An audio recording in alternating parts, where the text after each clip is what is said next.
Pitt versus Notre Dame. Is there a real chance that Notre Dame could play themselves out of the college? I mean, obviously there's a real chance. Yeah, if they lose, they're not in.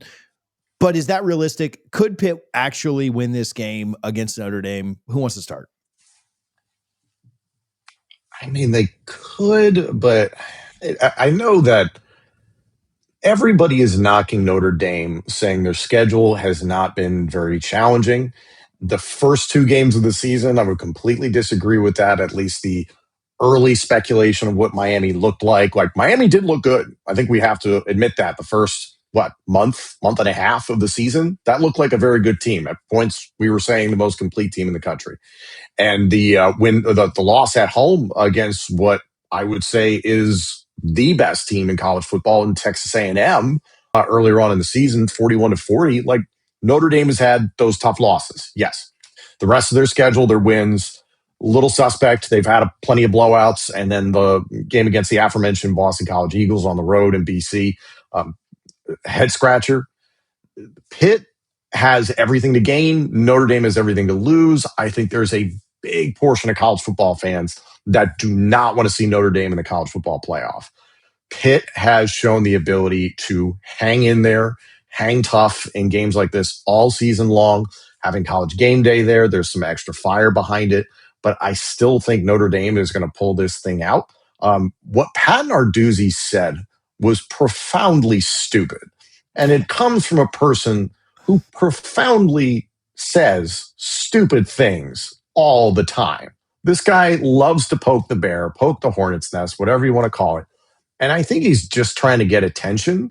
But for him to reasonably sit there and say, well, if this was an ACC game, yeah, I'd be worried about it, but we can lose this 100-3. It doesn't matter. It absolutely matters. Everybody and their brother is talking about how the ACC might not have any representation in the college football playoff. I don't care that it's a non-conference game. Pitt and every ACC team basically cannot afford to lose the rest of the season. Teams will inevitably lose. But if Pitt wants to make an argument for themselves and make their case to be in the college football playoffs somehow, yeah, you need to beat Notre Dame. For him to say, oh, this doesn't matter, this is our non-conference schedule. There's an old adage amongst Penn State fans. If you can't get into college, go to Pitt. If you don't make any sense, be the head coach at Pitt. Pat Narduzzi's a friggin' idiot.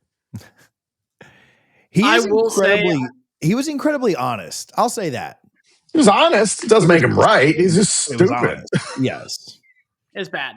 No, I mean, for me, what I look at is Pitt, do you guys know, maybe has the most control of any college football contender for the playoff? Because if they hold the fate of 4 different teams' hands in their own liking, including their own. So think about this for a second. Let's say that they end up winning against Notre Dame. Well, Notre Dame is now 9-3. They're going to be out of the college football playoff because they don't have a conference victory to be able to go and use that as an advantage. What happens in 2 weeks? I mean, what happens next week? They face off against Georgia Tech in Atlanta. If they beat Georgia Tech in Atlanta, well, Georgia Tech may still be able to go to the conference championship, but you have to have a lot more chaos occur to guarantee their spot in the playoff. And then who do they close out the season with? Miami on their home turf. If they beat Miami, Miami's in such an interesting spot. The thing that we learned last night in the college football playoff selection committee process, they may be able just to get on in as an at-large bid and not have to worry about playing in Atlanta because if they have 2 conference losses and there's other teams that rank behind them that would go to Charlotte, play in that matchup, lose that game, and they'd already be locked in at the number 10 spot or the number 11 spot because you can't move them down if they don't play in a game that doesn't matter anymore for them. So they end up losing that game and they win this weekend. Well, then Miami's out of the college football playoff scenario. And then let's just say once and lo and behold that they end up winning out and they go play in the ACC title game. They're 10-2. They go to the college football playoff as the ACC representative. But what if they lose that game? And now they're sitting at 10-3 and it's Duke that wins the ACC. Well, now JMU, they have an argument to maybe get on into the college football playoff. And so they hold so many cards, I think, in the grand scheme of what we know about the college football playoff that not enough people are talking about. Pitt may end up being the most dangerous team if they win this weekend against Notre Dame. Now, how do they beat Notre Dame? Number one, you got to slow down the rushing attack. I mean, Jeremiah Love and Jadarian Price is the best 1-2 combination in all of college football. If you don't believe me, look at the numbers. They have a combined 22 total touchdowns. They're averaging 6.3 yards a play. They have a combined 14 plus 100 yards on the season. They know how to make situations work in their favor. You got to be able to slow down this rushing attack. And nobody's really been able to do that outside of Miami. I'm not sure that you're the team that's going to be able to accomplish that. The other thing is that I think you got to take a lot of pressure off of Mason Heischel, the quarterback that replaced Eli Holstein. He's been good in a lot of ways. He still is very turnover prone. The problem is that with Eli Holstein, you kind of expected him to be more of a seasoned vet because of what he was able to accomplish last year. Heischel gets a little bit of a pressing concern because of he's a freshman. But this is a secondary that can make plays. They can put you in a position of misery. They can absolutely go ahead and win their one-on-one battles against wide receivers. And that ends up kind of making you have to run the football. This is not a team that runs the football extremely well. They're averaging 3.7 yards a play. They don't have a legit lead running back. Ja'Kian Turner and Julius Goff have kind of taken on over with Desmond Reed being sidelined with an injury. So it'll be interesting to see how this team ends up being able to trust what they can do on the ground. You got to find the way to get the ball into the hands of Raphael Williams and Kenny Johnson. And you probably got to do it on early downs because one of the best things about Notre Dame is they are one of the elite third down defenses in college football. If you can go ahead and win on second and short, you avoid probably having the house call on you if you're a young quarterback. And I think that's really what's going to determine this game for a team like Pitt.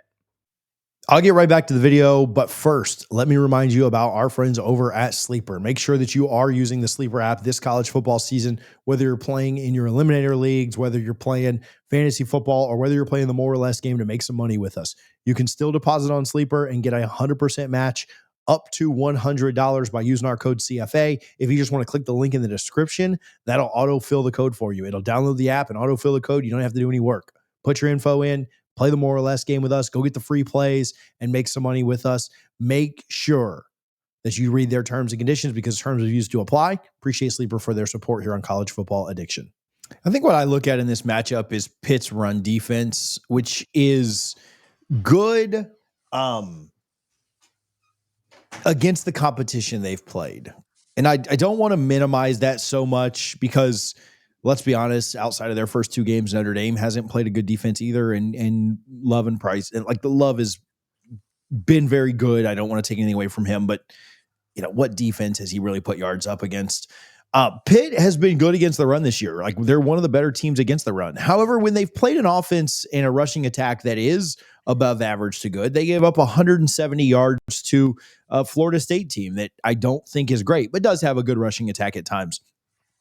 Very little of that came against Thomas Castellanos. A lot of it, I think he had 12 yards. Sack adjusted, and if you take away a double-digit yard loss that they had on trying to kind of run a reverse that didn't work out to a wide receiver, I mean, you gave up almost 200 yards to FSU on the ground. If Notre Dame's able to replicate that at all, I think they run away with this thing. If you're somehow able to limit what Notre Dame wants to do on the ground, I think Pitt will have a great chance in this. I don't foresee it going down that way. I think Notre Dame will do kind of whatever they want. And I don't know. I don't think that what Narduzzi said really bleeds into the team. I'm sure he's saying things behind the scenes and trying to get them hyped up and amped up. But is there a scenario where Pitt uses this game to prepare for the next 2 weeks? Because he's not wrong. They could lose this game. And as long as they win the next two and win the ACC, they're in good shape. And they have two very tough games coming up with Georgia Tech and Miami, and then they'll have a tough one in the ACC championship. He needs to go 3-0 after this Notre Dame game. So is there a chance he uses this more so as a preparation for those two and sells it to his players like, hey guys, the result of this really doesn't matter. We're going to use this as not a scrimmage, but kind of a live practice to be ready for the next two. If that's the case, that sucks for college football in general, but I wonder how invested they really are when their head coach is coming out and saying this game doesn't matter. So I don't know, man. I'm sure they want to win. I'm sure they want to beat Notre Dame. You always want to take down a top 10 team when you have that opportunity. And these kids are not going to like take plays off because of that. But I don't. Even if they are fully invested, I don't know that I see them beating Notre Dame this weekend. Yeah, I don't see them winning. I think I would take a first half under for sure. I think this will be competitive for a little while, but uh, I understand his point that yes, mathematically they could lose this game and still be in the hunt for the ACC championship. But the college football playoff committee and the general vibe around the playoffs so far this year is that if anybody in the ACC or Big 12 gives reasonable doubt, they will take it. Losing to number 9 Notre Dame at home in potentially significant fashion, because I think we should entertain the possibility that Notre Dame could blow the doors off of Pitt. They do have that high end capability. Then honestly, it's like, yeah, if you don't make the ACC championship game and you don't beat number 16 Georgia Tech on the road and you don't beat number 15 Miami at home, like those are tough games to end the season. This is a situation where you can hurt your overall perception. And it just adds to the stuff that Pat Narduzzi has done for years. It feels like a small child trying to instigate a fight with an adult sometimes, the way that he's swinging at the bigger conferences, at the bigger programs. As a Penn State guy, he's tried to instigate a rivalry with Penn State for years that Penn State doesn't need. And then going at Notre Dame, there's got to be a lot of kids on this Pitt team that wanted to go to Notre Dame, that wanted to go to Penn State, that wanted to go to all these bigger programs. Ohio State is literally right next door. So I understand his point, and mathematically he is accurate. But I think we all have to acknowledge that the math does not matter with the college football playoff. It's so subjective. If you lose this game, like, what's the best win on Pitt's resume? Is it at 25 Florida State? They're just trying. I mean, it would be one of the next two for sure. But like, they're just trying. I mean, he's just trying to get the auto bid. Like, that's all he wants is the auto bid.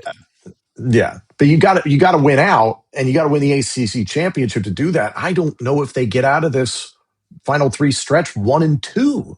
Right. I mean, they very realistically could go 0-3.